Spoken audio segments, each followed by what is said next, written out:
As a self-employed mum of an almost 1-year-old, I can tell you it's pretty much taken me the whole year to figure out a good way to plan and organise my day. So I thought I'd tell you all about it in case it is interesting or useful for you at all. And you can probably hear her downstairs having a whale of a time with her dad and probably playing and messing up the whole living room, as life is meant to be. It's meant to be messy, so I'm very happy about that. Anyway, when I plan my day, there are 3 things that I think about. Number 1 is not tea, but it should be number 1. Number 1 is do the important things first. I'm a massive procrastinator and I like doing the small tasks first, but if I get the important things done, then they get done and I can be happy about my day.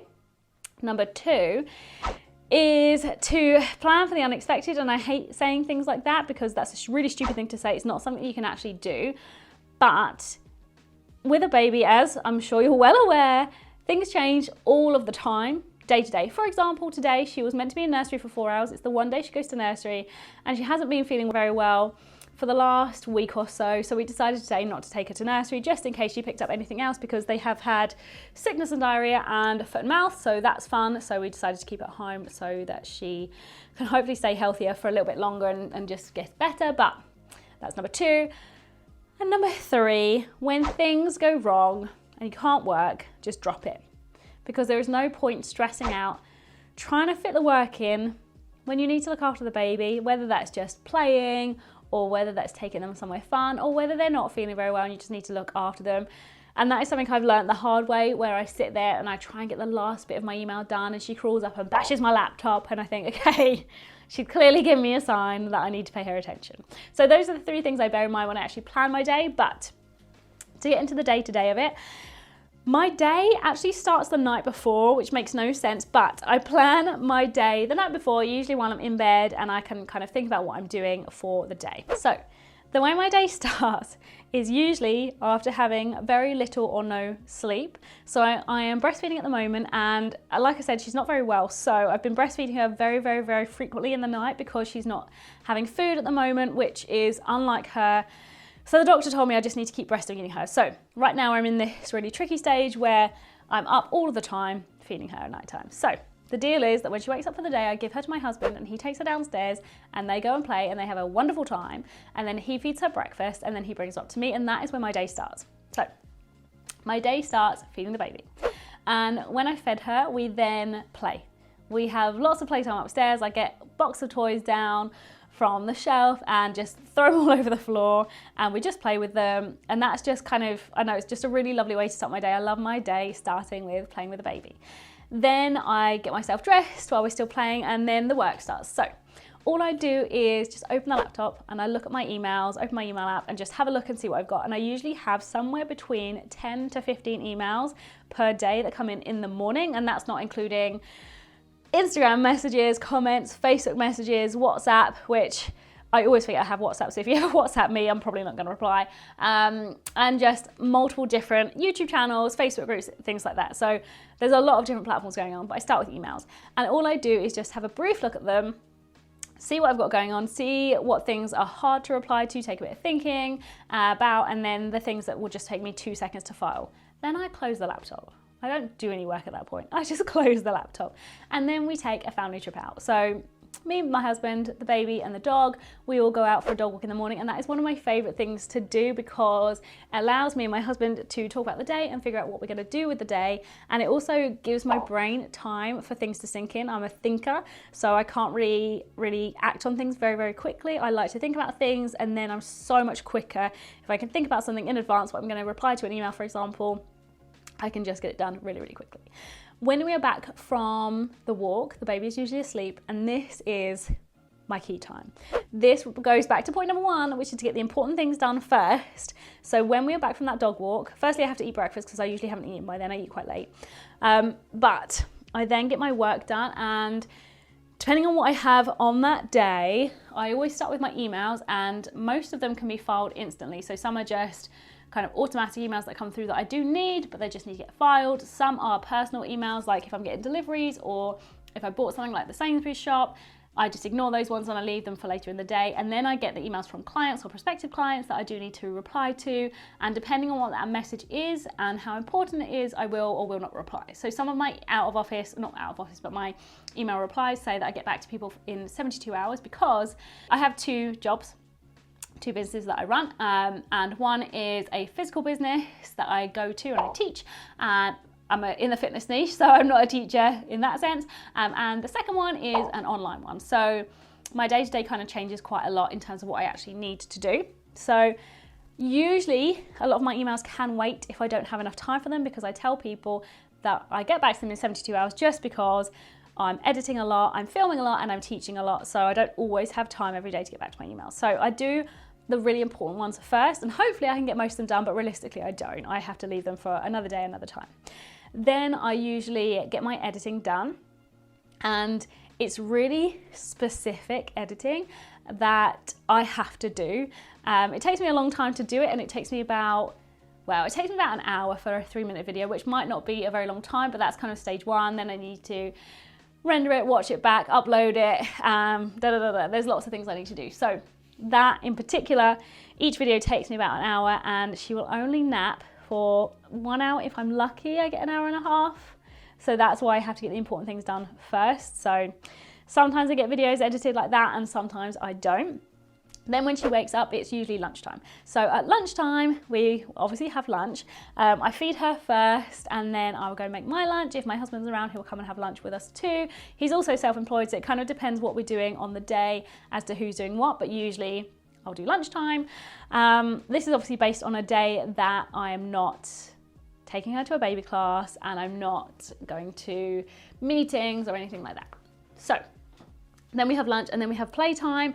And this is the time where I say drop everything, but that sounds dramatic because I knew I was going to have playtime. But I've learned now not to try and work when I'm playing with the baby. And that sounds really obvious, but it's taken me a while, because sometimes there's times when I really just need to get like one email done and it will take me 5 minutes, or I just need to watch back a video and that will take me 5 minutes, or something really, really small that I know doesn't take me a lot of time, but she'll come over to me and she'll bash the laptop, or she'll be really loud or something like that. She obviously needs my attention. She obviously needs my love, and it's really, really obvious saying it now, but at the time when you're stressed about trying to get stuff done and you can't, you really feel like I just need 10 minutes to get this work done. And especially because she's not such a great sleeper, or she goes through fits and starts of being a good sleeper and not being a good sleeper, I just don't know when I'm gonna get the work done. So I've learnt now, if it's playtime, it's playtime. I don't work. And I don't have anything work-wise other than Instagram on my phone. Nothing work-wise is on my phone. So it's really nice. That was a thing I did a couple of years ago. Nice to not have work on my phone. And then we do playtime. Playtime can be anything from playing in the living room, or we could go to soft play, which is a walk away, or like one of them is a walk away, which is really good. Or there's a massive one, but it's a drive away, or we go see some friends. So it just depends day to day as to what we want to do. And it depends on nap time as well, because if we go somewhere in the car, she's definitely going to nap around 4 or 5 o'clock, and that's danger nap time. That's when she's not going to sleep at night time. So it depends what kind of a day we've had, what kind of a night we've had as to what we do. So today, for example, we needed to go and get stuff for her first birthday party, which is in a week and a half. So it was like a 5-minute drive. So we went to do that, and then she fell asleep and she hadn't slept all morning. So we then drove around, and my partner and I got a nice little hot chocolate. We pulled up to this field near our house and just had a hot chocolate, and I think people thought we were being really strange and maybe being a bit dodge, but we were having a hot chocolate. Baby was asleep in the car, and sometimes we just need that little bit of time just to pause for the day. So then we came back, and she actually slept for quite a long time. She's not feeling very well at the moment, so she did actually sleep for quite a long time, and then I got a little bit more work done. So when we come back from that, nap number 2 of the day is never, ever, ever guaranteed. So if I haven't got anything done by the end of nap number 1, I just don't know if I'm going to get enough stuff done in nap number 2. So usually nap number 2 is a wasted nap for me. Usually that's when I do something for me. I say for me, if I need to like put the washing on, or if I need to get my stuff ready for work, or if I need to get her stuff ready for the next day, or if I need to do any cooking, stuff like that. That's what usually happens in nap number 2, because nap number 2 is usually very, very short. Then she wakes up again, and then again, it depends on what we're doing for the day. And sometimes she actually doesn't do that nap, so playtime just goes straight through. But usually, if we're in danger nap territory, we stay home and we don't let her go in the pram, we don't let her go in the car seat, because she will 100% fall asleep. So usually I just bring her upstairs and we play like crawling games, and I'll like chase her around the house. Then it's bedtime, and that's wrestle o'clock. Wrestle o'clock is a fun time for everyone. So we give her dinner, and then we come upstairs and we'll give her a bath, and then I feed her, and then we'll try and read her a story, because I'm trying to not feed her to sleep so she doesn't get used to that and starts kind of doing it by herself. And then it's the fun challenge of trying to make this baby who doesn't want to sleep. She's hilarious. She will pretend she's asleep, she'll be extremely sleepy, and I think, brilliant, I'm going to put her to bed, and then she will wake up, crawl across the room, she'll clap in your face, and it's very funny, but boy oh boy is that tough. So at that point, it depends what kind of a night we're having. Sometimes my husband will go to work, sometimes I will go to work, so we tag team it. So if I'm teaching, then I will leave him at home, and once I've fed her, he will just put her to sleep. If he is left for work, then I will put her to sleep. And we have varying degrees of success when it's only one of us in the house. But at that point, I've given up on work. Eventually, she does go to sleep. So sometimes she will sleep really nicely, like last night she slept nicely. Other times, like last week, she went to bed at 11:30, having not slept since 2:30. That was a long old day. So when she does go to bed, that is when I can finally find time, if I need to get any last bits of work done. Now, I don't actually work that late into the day because my brain doesn't really like that. I'm too tired, to be honest. It's exhausting, as you well know, having a baby and trying to get work done. So when I get to that point in the day, the only work I do is things like filing personal emails, which usually means I have to transfer money. If I've done the Sainsbury's shop, for example, I do the joint account expenses, and I transfer everything over that needs to be transferred over, stuff like that. So really, really simple, easy stuff. If I need to buy anything, because let's face it, I need to buy stuff all the time, usually like, I don't know, for example, right now it's almost her birthday, so we just had to buy her, we chose to buy her birthday present. So that was something I did late at night. I've got a wedding to go to in 2 weeks' time, so I need to buy a dress. Again, I did that late at night online. That is the time when I find it best to get stuff done. And I also do all my planning. So if I'm going to film a video, then I think about everything that I'm going to do for that video. If I'm doing like a face to camera one, I will try and think of all the bullet points. If I'm doing a physical one, which is what I do most of the time, I think about what I'm going to physically do when I go to work the next day, so that I can plan everything and get everything ready before I teach. So a lot of planning for me happens at night time, and I like to be really specific, like this video is going to be posted on this day. That really works for me, but that kind of planning happens at night time because my brain likes it. Then I close my email app and I walk away. I don't email anyone after 9 p.m. So if you ever need an email from me, it's not coming after 9 p.m. I try not to email people that late anyway, but after 9 p.m, it's not going to happen. You're not going to get an email from me. And I close that because if I want to watch something on my laptop, if I want to do any research, anything like that, I want to be able to do it without having messages come through and reminding me that I need to work, and I found it really stressful. So that closes that.